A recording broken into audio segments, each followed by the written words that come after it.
It's time to talk about the important issues for the natural state. And there's only one place to turn for that. Opportunity Arkansas's Nick Horton. You can find Nick's work at opportunityarkansas.org.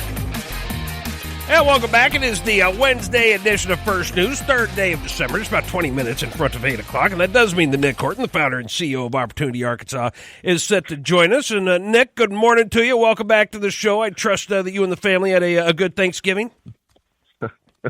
You know, I couldn't help but laugh. I'm sorry. I'm trying to keep a straight face. Toby knows the real story, the story behind the story. But you know what? We all survived. That's right. We all had turkey. We watched some football, and we survived. We're all here. That's right. So it was great. I not to dig into this because it's too long of a story to tell, but I'll say that. So Nick told me about his Thanksgiving. Everything that happened was it's comical if you're not Nick. And and I ended the conversation with him by saying, well, that could have been an episode of National Lampoon's Christmas Vacation, but at Thanksgiving. And so that kind of gives you an idea of kind of how things went, but it all worked out in the end. So, Nick, getting into some of the action this morning. So you and I were talking about the revenue numbers. The new revenue numbers came out from the Department of Finance and Administration. They send them out monthly. These are the November tax revenue numbers. And so it says that we have a $108.7 million surplus going on, which they say this is above the forecast, $108.7 million above the forecast for the tax revenue coming in this year. But when I was talking to you, you kind of explained to me that that's not really what the surplus number is, that $108.7 million. It's actually a different number. And so can you talk about how that is and what that number maybe more looks like to be a little more accurate on what the surplus is right now? Yeah, that's right. And I'm glad to get a chance to dig into this because I think this is really, really important. And a lot of the media outlets and spectators and otherwise just kind of get this wrong, frankly. And frankly, I'm sure we've gotten it wrong at some point because these revenue reports that the state releases, there's so many numbers, there's so many calculations. There's the surplus of this, there's a projected over forecast, there's the month to month, there's net general revenue, there's all these technical terms. And so we set aside some time recently to figure out, okay, what exactly are these reports telling us? And what's to your point, Toby, what's the real surplus? Because what happens is, and this is the simplest way I can put it for your listeners, beginning of the fiscal year, before the fiscal year begins, the state publishes an estimate to say, here's what we think the surplus remaining revenue will be for the next fiscal year. And then month to month throughout the fiscal year, which runs from July to June, it doesn't follow exactly the calendar, the state publishes monthly revenue reports and says, well, hey, here's how we're doing so far along the way. And month to month, we're tracking those revenue numbers to see where we're at compared to forecast. But the initial forecast that comes out in the spring before the new fiscal year starts included, at least this year, I don't guess it does every year, but at least this year, it included a projected surplus of nearly $200 million. So what that means is the surpluses that we are now seeing month to month to month are not just that's not the totality of the picture. That's not the entire pie of the surplus revenue that's coming in. That's in addition to the $200 million surplus that was already being projected at the beginning of the fiscal year. So when you add up the May 2025 numbers with the new numbers that just came out for the month of November, the projected revenue now for the totality of this current fiscal year is close to $300 million. It's $293 million. Now, remind your listeners, this past fiscal year, we had a surplus of nearly $400 million, and now we're on track for another surplus of $300 million.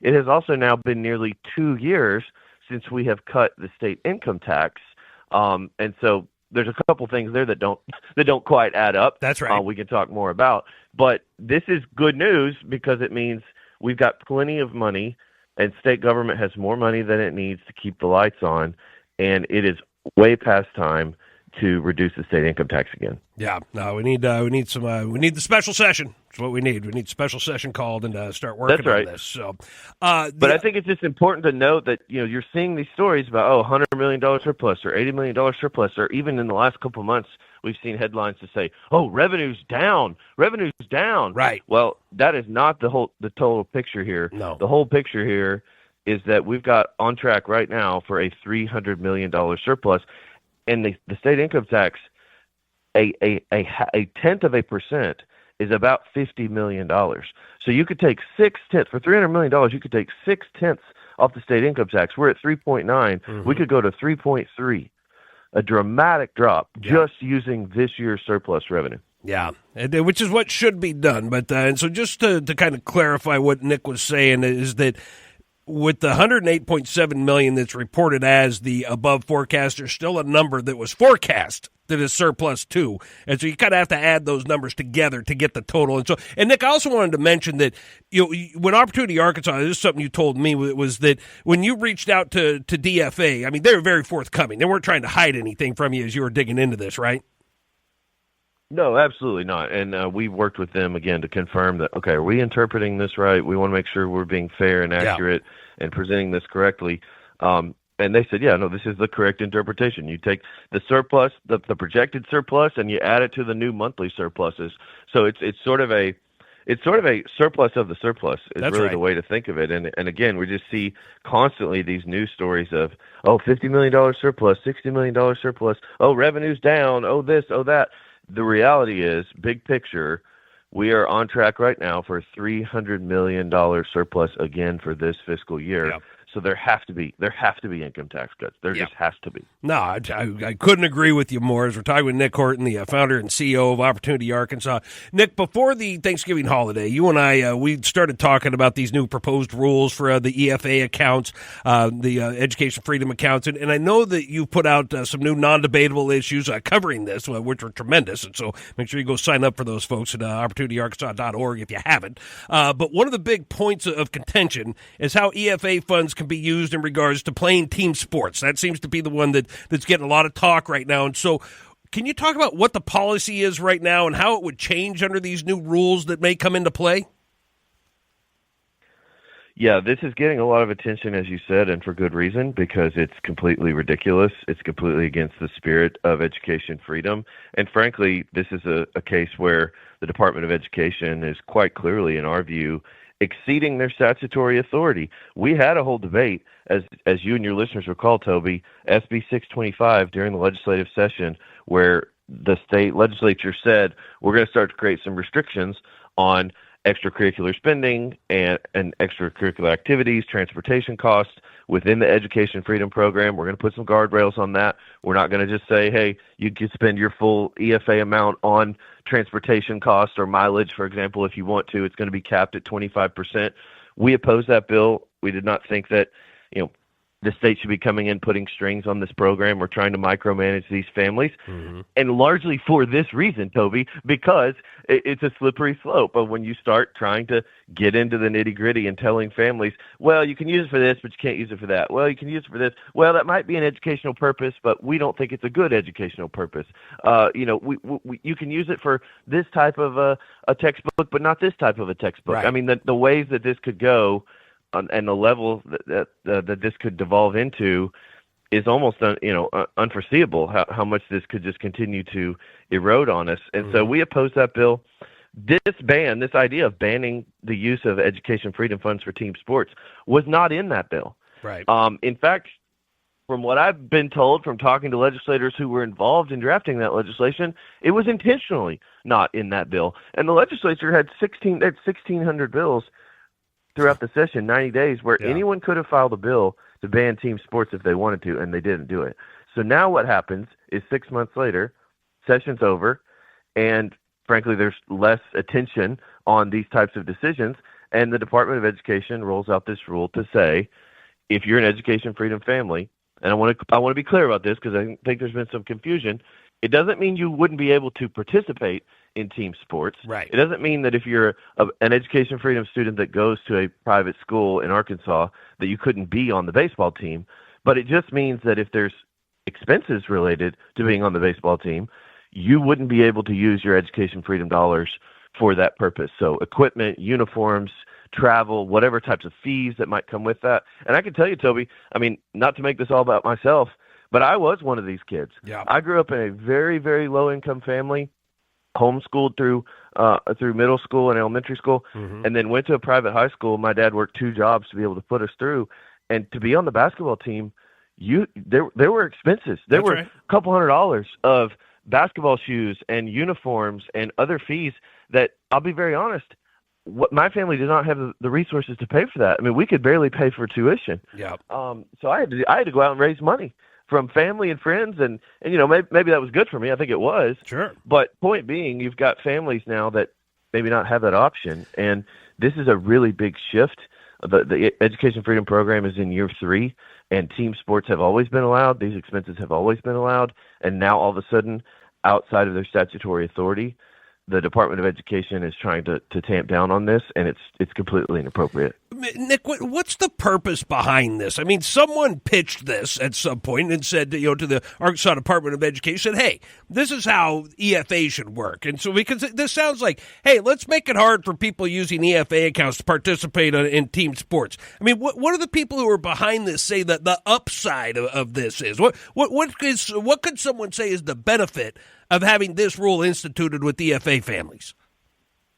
Well, unfortunately, because the way this is played out, there really hasn't been much of a public debate or discussion about why this is needed. The department spoke at the State Board of Education meeting last month, and they gave a few comments about something, and I'm going from memory here, but something about, well, we don't want this to be used for personal trainers, or like that there should be limitations on, and maybe it's okay for some people to use it for sports, but there's certain types of expenses with sports that would just be a bad thing, and so we need to tamp down on this. And of course, the proposed solution is to just ban it entirely, which of course is not the right solution.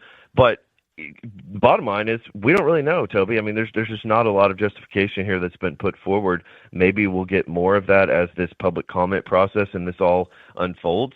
But I've heard very little justification, and in fact, I've heard mostly from education freedom families and legislators who've said, yeah, this is not the spirit of education freedom. We intentionally did not do this. We've had 2 legislative sessions where we passed the original LEARNS Act, and then we came back and amended it, and we intentionally did not do this. And this should be allowed. The other piece of this, Toby, I just want to be sure I mention, because as a homeschool student myself and a strong advocate of homeschoolers at Opportunity Arkansas, this affects homeschool families dramatically more than it affects the private school students, because they're the ones that have to go out and bear a lot of these costs to be able to pay for uniforms and equipment and fees to join sports teams and things like that. So this is going to affect them dramatically more. And before I forget, I just want to encourage people, the public comment period is open, and there is, I think, a real opportunity to fix this rule and to get this corrected. But the Department of Education has to hear from Arkansas families. So it's very simple. You can send an email. It doesn't have to be a thesis. It can be a sentence or two to ade.rulescomments@ade.arkansas.gov. It's going to be on our social media and elsewhere. You can Google it, but just public comments to the Department of Education, I think, are really going to make a difference here, and they've got to hear from Arkansans about this. Yeah, no, it's definitely a big deal, and then getting a lot of public comment about it is going to be the only way to thwart it and try to get the ship righted, if you will. So make sure to check in to doing that, especially if you're participating in the EFAs. And think about this also, especially if you have young children. If you plan to participate in EFA down the road, this is something you want to get involved with right away. So, of course, OpportunityArkansas.org is the website where you can get all the information. You can also follow Nick and Opportunity Arkansas. They got the YouTube channel. They got Facebook. They got Twitter, all the social media, all the different outlets. All you have to do is search Opportunity Arkansas, and you'll find it. But, Nick, always appreciate the information. Really good information this morning. And of course, we'll try to do it again next week. So appreciate the time today. All right. Look forward to it. Sorry, I brought up Thanksgiving again. I'm sorry. We'll get a redo next year. Very good. Very good.